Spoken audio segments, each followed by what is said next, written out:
Assalamu alaikum, dear students. I welcome you all in my next zoology class. It will be dedicated for 11th standard. Today's topic will be hypothalamus as an endocrine structure. So let me start our today's topic. As far as you people are concerned, you are already aware of the fact that the human brain is divisible into three parts. The first part you call forebrain, the second part you call midbrain, and the third part you call hindbrain. Forebrain is also known as prosencephalon. Midbrain is also known as mesencephalon. Hindbrain is also known as rhombencephalon. This thing you have studied in class 10th. As far as the forebrain is concerned, this forebrain has one special region. That special region is known as diencephalon. Forebrain has one special area that you call diencephalon. It is this diencephalon that actually contains three parts. The first part is called thalamus,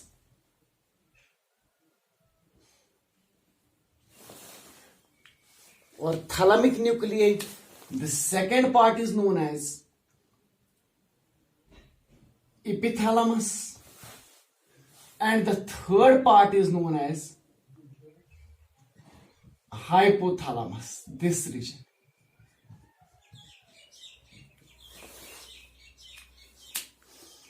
Now, it is this hypothalamus to which pituitary stalk is attached, and finally pituitary gland.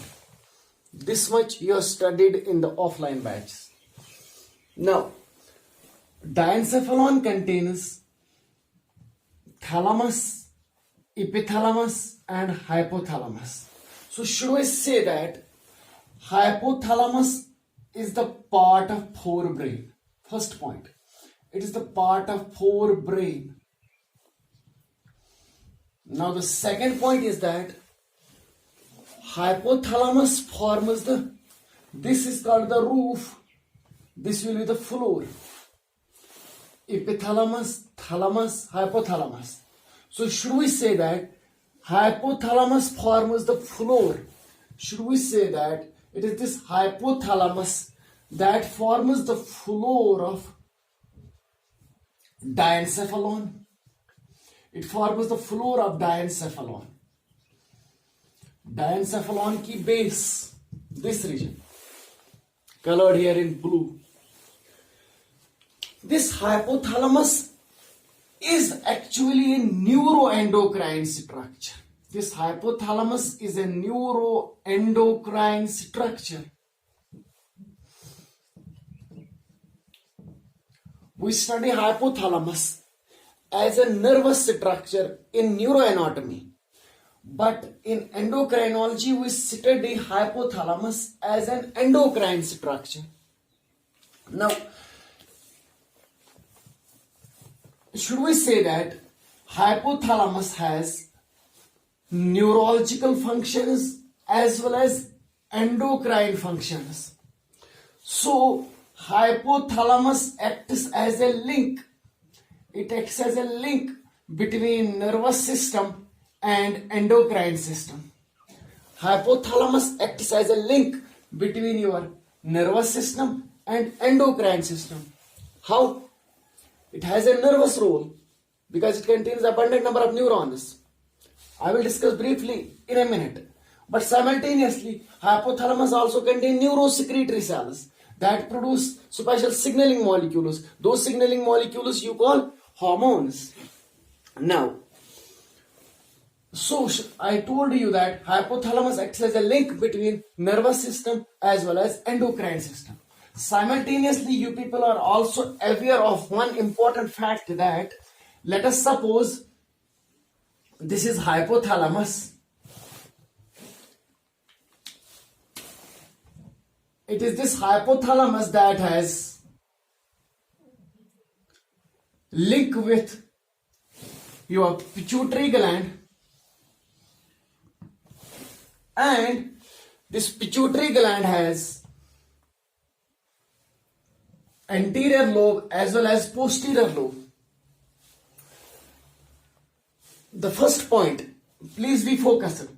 Hypothalamus is linked with anterior lobe of pituitary gland. It is this hypothalamus that is linked with anterior lobe of pituitary gland by portal veins. Hypothalamus is you have studied it in online batch also. Hypothalamus is linked with anterior lobe of pituitary gland by portal veins. This here is a pituitary gland, and simultaneously hypothalamus is linked with posterior lobe of pituitary gland. Here hypothalamus is linked with posterior lobe of pituitary gland with the help of hypothalamic neurons. With the help of hypothalamic neurons. From hypothalamus, certain neurons innervate and enter into the posterior lobe of pituitary gland, and these neurons produce oxytocin and vasopressin that you have studied, and these oxytocin and vasopressin are actually stored in special structures. These structures you call Herring's bodies. So hypothalamus is anatomically linked with the pituitary gland, both with the anterior lobe of pituitary gland as well as with the posterior lobe of pituitary gland. When I say anterior lobe of pituitary gland, by portal veins, with the posterior lobe of pituitary gland, by hypothalamic neurons. Hope the first point is over to you people and you are aware of this also. Now the second point. Let's again suppose this is your hypothalamus. It is this hypothalamus that contains special structures, special areas. It is this new hypothalamus that contains special areas. Those areas are known as hypothalamic nuclei. Those areas are known as hypothalamic nuclei. Or these areas are actually known as areas of gray matter. These are known as areas of gray matter. In class 10th, you might have heard something called gray matter and white matter. But in class 11th, in neuroanatomy, we have to deal with gray matter and white matter. Right now, you should just remember one point. Gray matter means, let us suppose this here is a neuron. This neuron contains special areas, special regions. The first is the dendrite, second is the cell body, third is the axon, fourth is the axon terminal. Collection of cell bodies and dendrites. For class 9th, 10th standard, you should remember right now because we do not have studied neuroanatomy. Till then, you should learn this thing that gray matter is actually the collection of several cell bodies of neurons. Cell bodies of neurons. This you have studied. मैंने क्या कहा? Not visible quite.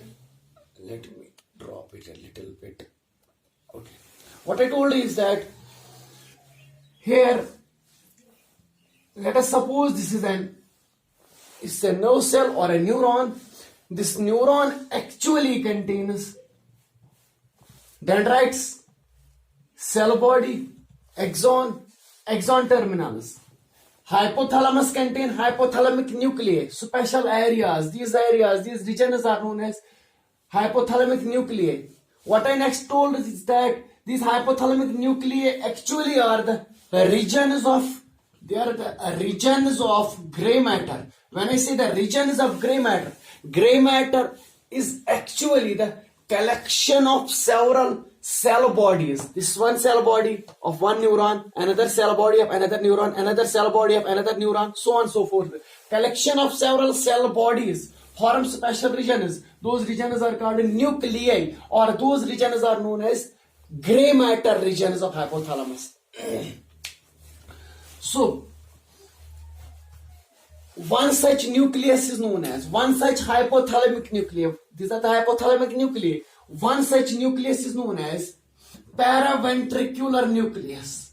One such nucleus is known as paraventricular nucleus. One such area of the hypothalamus is known as paraventricular nucleus. This paraventricular nucleus actually contains cluster of those neurons that produce signaling molecules or that produce hormones. And from these hypothalamic nuclei, one such nucleus is paraventricular nucleus. From these hypothalamic nuclei, two types of hormones are synthesized. From the hypothalamic nuclei, two different kinds of hormones are produced, neurohormones are produced. The first hormone is known as releasing factors, and the second type of hormone is known as inhibiting factors. Releasing factors and inhibiting factors.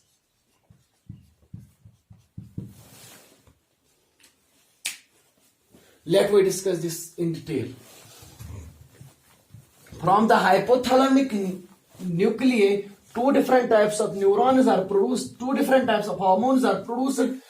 One type of hormone is known as releasing factor, the second type of hormone is known as inhibiting factor. Hope you got right now. Now, the most important hormones include from hypothalamus. Following are the important hormones. Recall them, remember them.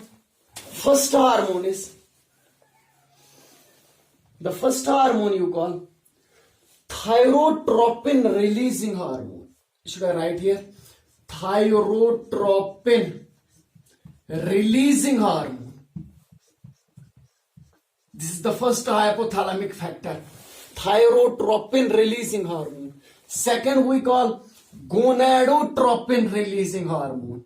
Gonadotropin releasing hormone or releasing factor. The third is called growth hormone. Growth hormone releasing factor. The fourth is called growth hormone inhibiting factor. The fifth is called adrenocorticotropin releasing hormone. Adrenocorticotropin releasing factor or releasing hormone. The fifth is known as prolactin releasing hormone. Prolactin releasing hormone. Those you are known. The sixth is known as melanocyte stimulating and inhibiting hormone. Melanocyte stimulating and inhibiting hormone.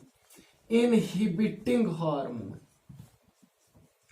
What you have to recall is that, let us suppose, we will not clean the board. What I told is that from the hypothalamus, two different types of hormones are produced. Some hormones are known as releasing hormones or releasing factors. Some are known as inhibiting factors. Here I wrote releasing factor, inhibiting factor, releasing factor, inhibiting factor.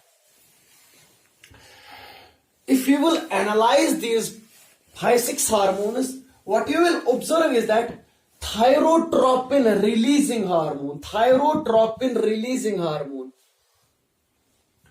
This hormone is produced from hypothalamus. From hypothalamus, this hormone enters into the anterior pituitary. You know, by portal veins. From anterior pituitary gets stimulated. When anterior pituitary gland gets stimulated, from the anterior lower pituitary gland, thyroid stimulating hormone is produced. Thyroid stimulating hormone is produced from anterior lower pituitary gland, and this thyroid stimulating hormone is drained into blood, and then blood takes it to the thyroid gland. Blood takes it to the thyroid gland. From the thyroid gland, thyroid hormones are produced. Thyroid hormones are produced. What I told is that, for example, this is thyrotropin releasing hormone produced from hypothalamus. It is a releasing hormone. This hormone from hypothalamus is drained from hypothalamus. Let us suppose it's hypothalamus. From hypothalamus, thyrotropin releasing hormone is drained and is carried via blood, via portal veins to the anterior lower pituitary gland. In the anterior lower pituitary gland, endocrine cells get stimulated. From these endocrine cells of anterior lower pituitary gland, thyroid stimulating hormone is produced. This thyroid stimulating hormone is then drained into blood, and blood takes it to the thyroid gland. In the thyroid gland, thyroid hormone is produced. T3 and T4.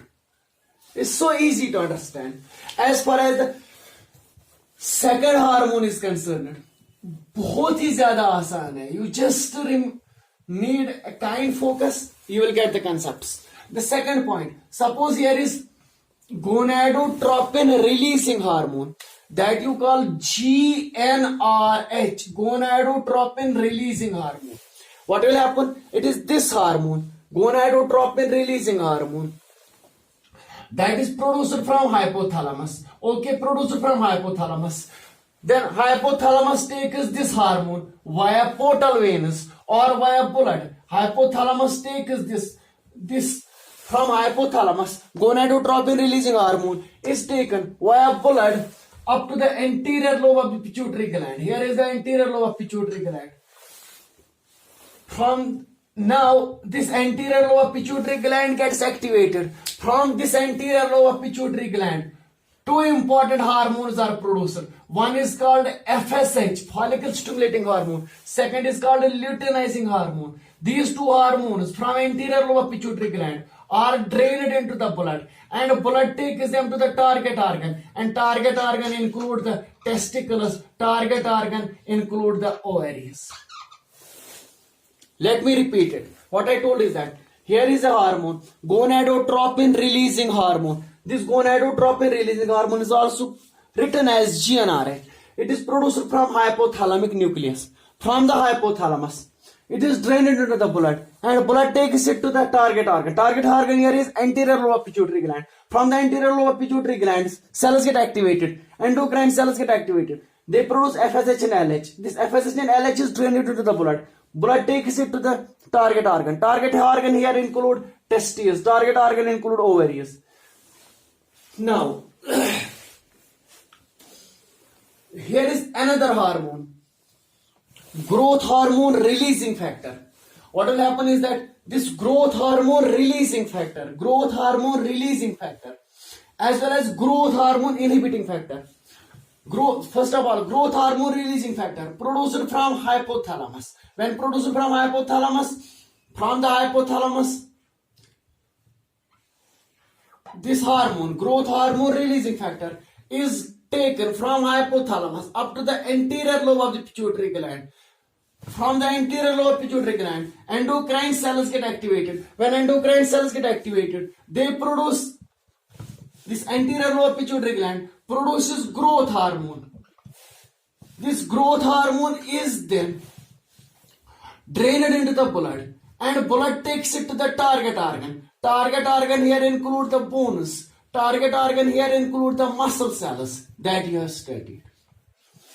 Likewise, from the hypothalamus, growth hormone inhibiting factor is produced. Growth hormone inhibiting factor is produced. It is this hypothalamic hormone that is then drained into the blood from hypothalamus. It is then drained into the blood. It is carried to the anterior lobe pituitary gland. From the anterior lobe pituitary gland, it stimulates. Actually, what happens is that this growth hormone inhibiting factor prevents the anterior lobe pituitary gland. It prevents this hormone, growth hormone inhibiting factor. It prevents the anterior lobe pituitary gland and prevents its release of actually growth hormone. As the name indicates, growth hormone inhibiting factor produced from hypothalamus. Okay, drained into the blood, taken into the anterior lobe pituitary gland. Once taken into the anterior lobe pituitary gland, it suppresses this hormone, suppresses the anterior lobe pituitary gland not to produce something called a growth hormone. So easy to understand. Inhibiting factor, releasing factor. Inhibiting factor, releasing factor. Suppose here it is another hormone from hypothalamus, neurohormone, that you call adrenocorticotropin releasing factor. Adrenocorticotropin releasing factor. Formed from hypothalamus. Okay, all you know, it is formed from hypothalamus. From hypothalamus, it is then drained into the anterior lobe pituitary gland. Okay.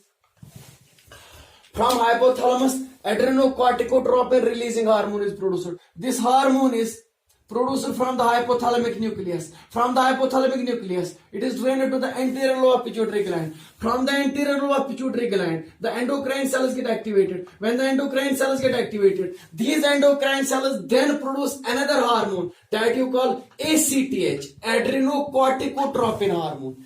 Anterior lobe pituitary gland produces adrenocorticotropin hormone after getting stimulation from hypothalamus. Now, this hormone is then drained into the blood.